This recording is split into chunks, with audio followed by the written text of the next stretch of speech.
Olá, eu sou Lucas Cavalcante, sócio aqui da Octocapital, e dando continuidade à nossa série sobre indicadores da análise fundamentalista, vamos falar hoje sobre preço sobre lucro, certo?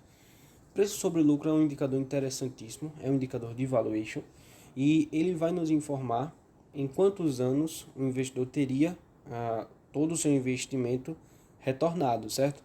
Ou seja, ele relaciona o preço da ação pelo lucro líquido da ação, ou lucro por ação, certo? Ou seja, o preço da ação cotado em bolsa de valores e o lucro informado nas demonstrações de resultado. Acompanhe aqui comigo no quadro que eu vou te mostrar como que é feito esse cálculo. Bom, o preço da ação, pessoal, a gente sabe onde encontrar, que é justamente na bolsa, certo? A bolsa de valores é onde se é negociado esse ativo e onde é formado o preço, tá? Então vai ter uma variação diária, tá? Variação diária, ou seja, todos os dias você vai ter preços diferentes para essas ações.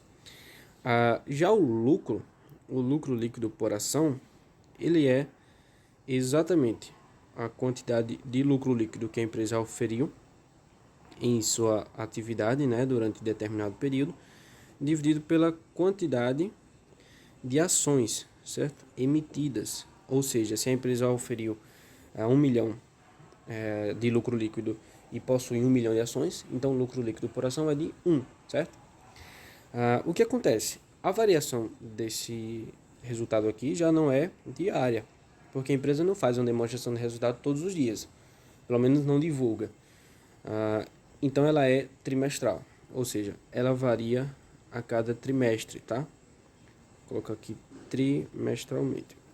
Porque a cada trimestre as empresas emitem o conjunto das demonstrações contábeis e todo trimestre você vai ter um novo lucro líquido para relacionar com o preço da ação. Por que esse indicador é tão importante, pessoal? Porque ele relaciona quanto que a empresa é negociada acima do seu potencial de geração de lucro, ou seja, ele representa a estimativa do mercado, como o mercado precifica a geração de lucro dessa empresa, certo? Alguns cuidados devem ser tomados com esse indicador, pessoal. Por quê? Porque ele é um indicador de análise relativa, ou seja, não existe um número ideal para esse indicador. Determinada empresa pode ter a média de seu setor um preço sobre lucro de 15, outra de 10, outra de 30. Então não tem como dizer se a empresa está abaixo de tal valor, ela está cara, se ela está acima de tal valor, aliás, se ela está acima de tal valor, ela está cara, ou se ela está abaixo de tal valor, ela está barata. Esse indicador deve ser utilizado para empresas de mesmo setor, tá? Eu vou anotar isso aqui porque é importantíssimo sempre usar com empresas de mesmo setor, tá? E não só de mesmo setor, eu ainda vou mais adiante. Setor, porte, tá? E maturidade. Ou seja, não adianta você maturidade. Não adianta você, investidor, estar escolhendo suas ações para comprar e comparar esse indicador de uma empresa de petróleo com uma empresa de bebidas, tá? São empresas que atuam em segmentos totalmente diferentes, que necessitam de um volume de capital diferentes, que possuem um nicho de mercado diferente. Não faz sentido algum. Também não faz sentido comparar empresas de porte diferentes, certo? Uma empresa que possui um PL bem menor com uma empresa que possui um PL bem maior e tentar encontrar alguma paridade entre essas empresas.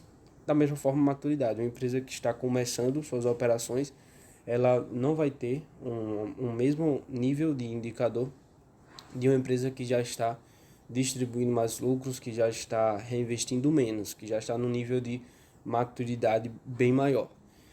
Um outro cuidado, pessoal, esse indicador ele vai variar bastante por causa da volatilidade da própria bolsa.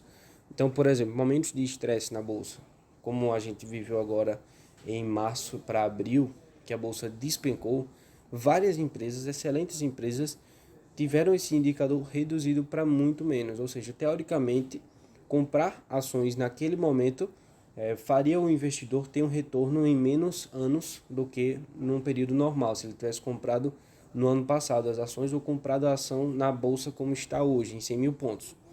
O que acontece?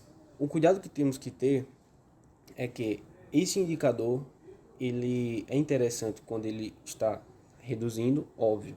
Se comprar um investimento que vai te dar um retorno em menos tempo, é muito bom.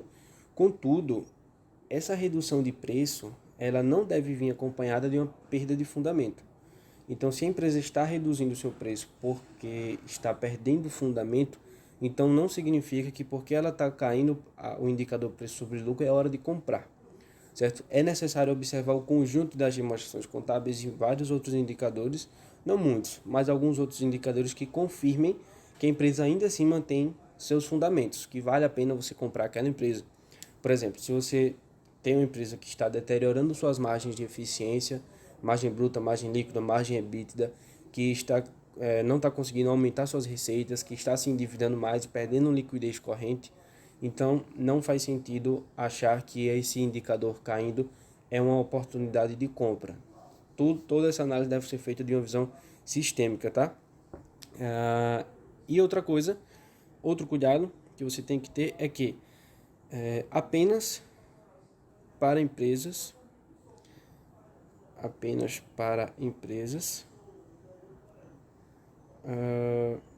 que gerem lucro. Ou seja, não adianta você querer calcular esse indicador com empresas que estão dando prejuízo. Você teria um resultado negativo. Por quê? Porque o denominador não seria positivo, seria negativo. Então, o preço sobre o lucro negativo não faz sentido, porque não há retorno do investimento. Pelo contrário, há apenas deterioração do investimento. Então, pessoal, eu espero que vocês tenham gostado desse vídeo. Se ficou alguma dúvida, joga aí nos comentários. Não deixa de se inscrever no nosso canal e ficar atento para as nossas próximas programações.